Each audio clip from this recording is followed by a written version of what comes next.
Hai semua, hari ini saya dan teman-teman saya akan menjelaskan video mengenai proposal UMKM kami. Jadi kelompok ini terdiri dari Erlin, Erni, dan saya sendiri yaitu Maggie.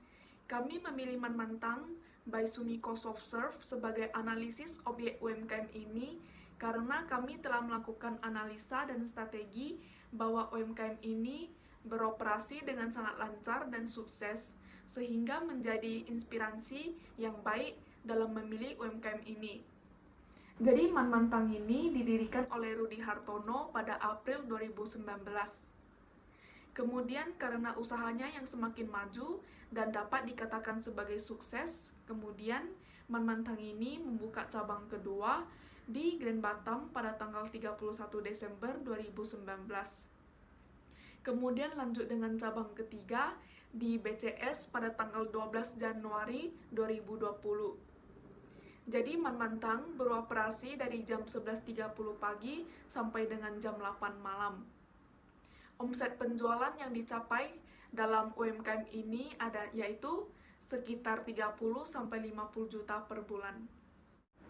Jadi salah satu menu bestseller di Manmantang yaitu Fire Burn Sugar Boba, karena minuman tersebut disajikan dengan menambahkan gula aren yang dibakar langsung di atas krimernya yang membawa sensasi kenyal dan crispy di mulut, sehingga menjadi peminat banyak pembeli.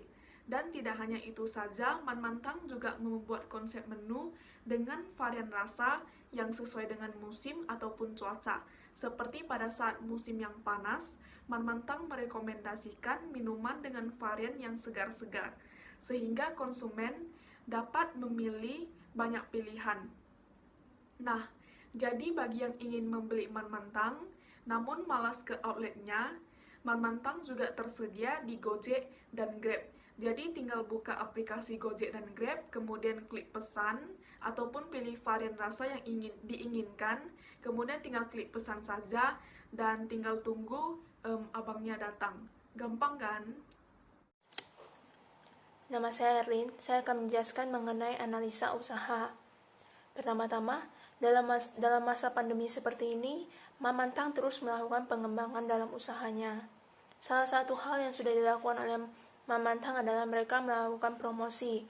Promosi yang sudah dilakukan berupa diskon. Dalam hal ini, Manmantang telah menerapkan teori classical conditioning. Selain itu, brown sugar yang dibakar secara langsung ini juga dapat memberikan konsep attention karena dapat menjadi pusat perhatian pembeli, serta juga tidak semua usaha minuman menjual produk ini. Kemudian, konsep attention yang lainnya adalah dari segi desain gelas Manmantang yang unik, sehingga dapat menjadi pusat perhatian konsumen karena gelasnya yang unik dan lucu. Corporate Social Responsibility, dalam hal ini usaha Manmantang juga memberikan kontribusinya dalam pembangunan berkelanjutan terhadap lingkungan. Manmantang memberikan kontribusinya terhadap pengurangan plastik. Manmantang menggunakan bahan yang lebih ramah lingkungan sebagai pengganti plastik yang biasanya digunakan pada saat pembelian take away. Dalam hal innovation sustainability atau biasanya dikenal dengan inovasi berkelanjutan, Manmantang melakukan inovasinya dalam memberikan rasa-rasa minuman yang berbeda-beda sehingga akan menimbulkan ketertarikan kepada konsumen. Yang kedua, Manmantang juga berinovasi dalam masa pandemi ini untuk memberikan berbagai promosi kepada konsumen. Selanjutnya saya akan menjelaskan mengenai analisa STDP. Yang pertama-tama adalah segmentasi. UMKM Manmantang ini mencangkup segmentasi demografis karena UMKM Manmantang ini lebih kepada golongan anak remaja hingga dewasa yang menggemari minuman manis. Yang kedua adalah targeting. Target Manmantang mencangkup undifferentiated targeting karena strategi target ini tidak hanya mempertimbangkan satu atau lebih segmen usahanya. Sama juga seperti dengan Manmantang yang tidak menargetkan pembeli dari kalangan atas maupun bawah ataupun batasan usia. Yang ketiga adalah analisa differentials. UMKM Manmantang ini meningkatkan sesuatu yang membedakan produknya dengan pihak lain. Salah satunya adalah dalam hal pembuatan boba. Manmantang melakukan pembuatan bobanya menggunakan gula aren atau biasanya disebut dengan gula merah. Selain itu, Manmantang juga menyajikan bobanya yang dimasak secara langsung di umum. Yang terakhir adalah analisa positioning. Mamantang memiliki desain produk yang berbeda dengan pihak lainnya, yang dapat menjadi kesan yang dapat diingat oleh konsumen, bahwa desain gelas Mamantang yang unik dan menarik. Selain itu, Mamantang juga menyediakan beberapa varian rasa minuman yang berbeda dengan pihak lainnya. Selanjutnya, saya akan menjelaskan mengenai analisa PLC. Yang pertama-tama adalah planning. Dalam hal ini, UMKM Mamantang juga melakukan berbagai macam rencana dan strategi dalam mencapai tujuannya, seperti mencari tahu apa yang sedang diminati oleh konsumen, serta berusaha dalam mendapatkan apa yang paling disukai oleh konsumen yang dapat dilakukan melalui survei tertentu. Dan selalu menjaga kualitas produk yang dijual dengan tujuan untuk meningkatkan kepercayaan konsumen pada produk Mamantang. Selanjutnya adalah organizing. Pengorganisasian yang diterapkan oleh Mamantang cukup terlaksana dengan baik karena setiap pembagian kerja yang dilakukan oleh Mamantang dilaksanakan dengan baik dan rata, sehingga karyawannya mengetahui bahwa apa tugas dan kewajiban yang harus dikerjakan dalam rangka pencapaian tingkat penjualan. Yang ketiga adalah leading. Dalam menjalankan suatu usaha, tentunya tidak semua karyawan dapat bekerja dengan inisiatif. Oleh sebab itu, dibutuhkannya pengarahan dari atasan ke bawahan untuk menjalankan tugas-tugas sesuai dengan rencana yang telah diterapkan.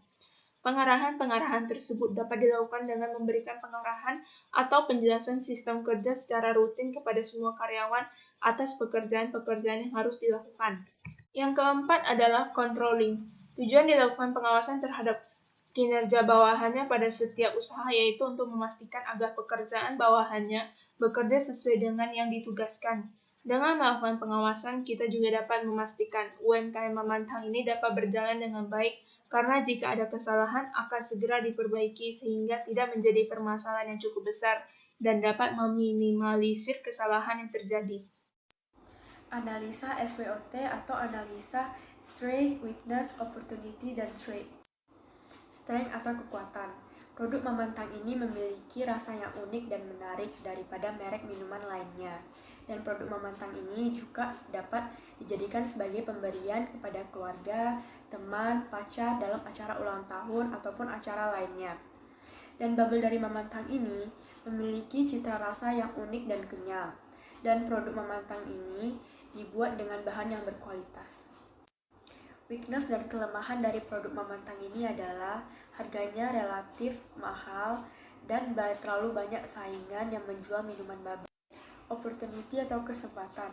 UMKM ini memiliki inovasi yang selalu menyediakan varian rasa baru yang belum dimiliki oleh penjual minuman bubble lainnya, dan terdapat pilihan bagi kalangan dewasa dan kalangan remaja. Threat atau ancaman. Adanya pesaing baru yang muncul dengan ide yang lebih kreatif, serta menjual harga lebih murah dan selera konsumen yang bervariatif. Pengembangan rencana. Dalam pengembangan rencana ini, UMKM Mamantang ini harus lebih memperhatikan teori exposure, karena Mamantang ini hanya menyediakan satu jenis ukuran minuman saja, sedangkan banyak konsumen yang ingin bisa memilih jenis ukuran minuman yang kecil dan besar.